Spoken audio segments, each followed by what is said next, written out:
ఆత్మీయ బంధకాలు కాదు, దుర్నీతి బంధకాలు, చెడు చెడు చెడు బంధకాలలో ఉన్నట్లుగా నాకు కనబడుచున్నది. అంటే ఏం చేయాలండి? మోకాల మీద పడిపోయి గుండెలు బాదుకుంటూ రోధించి ప్రార్థన చేయొద్దండి, కన్నీళ్ళు విడిచి ప్రార్థన చేయొద్దండి, పశ్చాత్తాపం రావద్దండి, రోదన చేయొద్దండి. అవన్నీ పక్కన పెట్టి అంటాడు, ఇదిగా మీరు చెప్పిన దాంట్లో ఏది నా మీదకి రాకుండా, దేవుడు నన్ను శిక్షించకుండా, దేవుడు నన్ను శిక్షించకుండా, దేవుడు నాకు తీర్పు తీర్చకుండా మీరే నా కోసం ప్రార్థన చేయండి అని ఇంటికి. చూసారా? పశ్చాత్తాపడుంటే ఎంత బాగుండేదో. అతని జీవితం ఎలా ముగించబడిందో తెలుసండి. సీమోనుని హెచ్చరిక చేసిన దేవుని సేవకుడు, సీమోనుని హెచ్చరిక చేసిన నీ హృదయం సరైనది కాదు, నీ ఆలోచన సరైనది కాదు, నువ్వు ఉన్న స్థితి యోగ్యమైనది, ఆశీర్వాదకరమైనది కాదు అని హెచ్చరిక చేసిన తనలో కలగవలసిన మార్పు కలగల, తనలో రావలసిన పశ్చాత్తాపము రాలా. తన జీవితాన్ని ఎలా ముగించాల్సి వచ్చిందో తెలుసా? ఒక బిల్డింగ్ ఎక్కి బిల్డింగ్ మీద నుంచి దూకి చచ్చిపోయాడు. ఎవరు? ఆ బిల్డింగ్ ఎక్కి బిల్డింగ్ మీద నుంచి దూకి చచ్చిపోయాడు, ఆత్మహత్య చేసుకున్నాడు. సూసైడ్. కారణం ఎవరేమన్నారు? అందుకే బైబిల్లో ఒక మాట అంటాడు, భక్తి విడిచిన వాని మార్గములు వానికే వెక్కసమగును. మాట అర్థమైందా? భక్తి ఎవడైతే విడిచిపెడతాడో వాని మార్గాలు వానికే వెక్కసమయ్యే రోజు ఒకటి రాబోతుంది. వాడి మార్గములు వాడే ఛేదరించుకొని అసహించుకునే రోజు ఒకటి రాబోతుంది. అలా వాని మార్గాలు వానికే వెక్కసమైనప్పుడు నేను బ్రతకటం ఎందుకు, నేను జీవించటం ఎందుకు, నా లంచోడు బ్రతికే కంటే చావటం మేలని ఆత్మహత్య చేసుకొని చచ్చిపోతాను. ఆత్మహత్య చేసుకునే వాళ్ళందరూ అందుకే చేసుకుంటాం. ఇంక వేరే కారణం ఏమైనా ఉందా? నేను బతకడం ఎందుకు? తన జీవితం మీద తనకు విరక్తి పుట్టేస్తుంది, తన బ్రతుకు మీద తనకు విరక్తి పుట్టేస్తుంది. సామెతల గ్రంథకర్త మహాజ్ఞాని అయిన సొలొమోను భక్తుడు స్పష్టంగా జ్ఞాపకం చేసిన మాట ఏమిటో తెలుసా? భక్తి విడిచిన వాని మార్గములు వానికే వెక్కసమవుతాయి.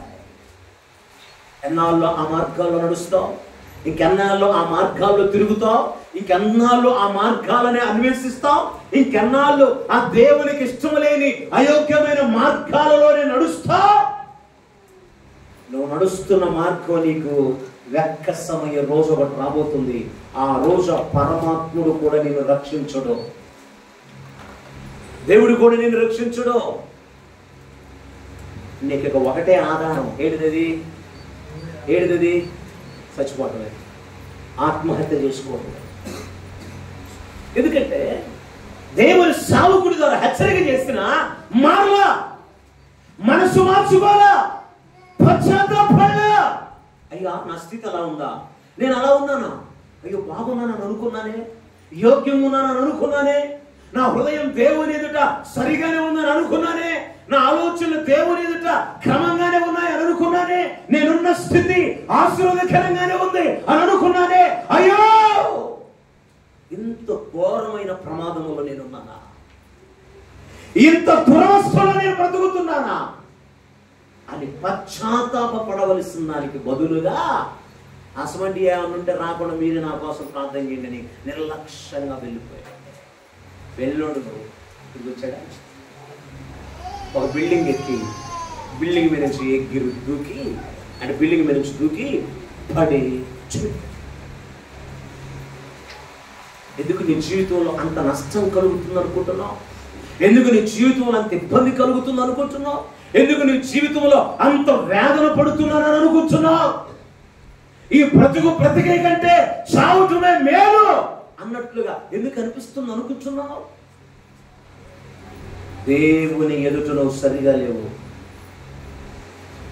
దేవుని ఎదుట నీ ఆలోచన సరిగా లేదు, దేవుని ఎదుట నీ స్థితి యోగ్యంగా లేదు.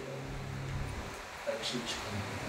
బాప్తిస్మం అయితే పొందావు కానీ రక్షణ పొందడం అయితే పొందావు, కానీ గారడి సీమోనికి నీకు ఏ తేడా లేదు. అలా బ్రతుకుతున్నారు కొంతమంది, అలా జీవిస్తున్నారు కొంతమంది, అలా నడుస్తున్నారు కొంతమంది, అలా ప్రవర్తిస్తున్నారు కొంతమంది.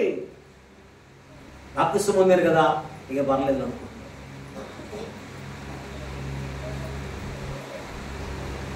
గారడి సీమోను లాంటి మనస్సు, స్వభావం, ఆలోచన అన్ని యేసు నామములో కనుమరుగైపోవును గాక.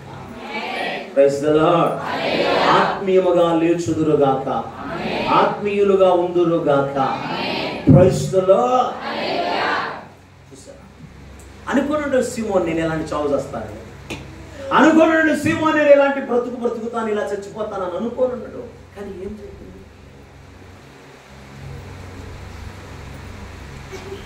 ఎందుకు మింగావు నిద్ర మాత్రలో?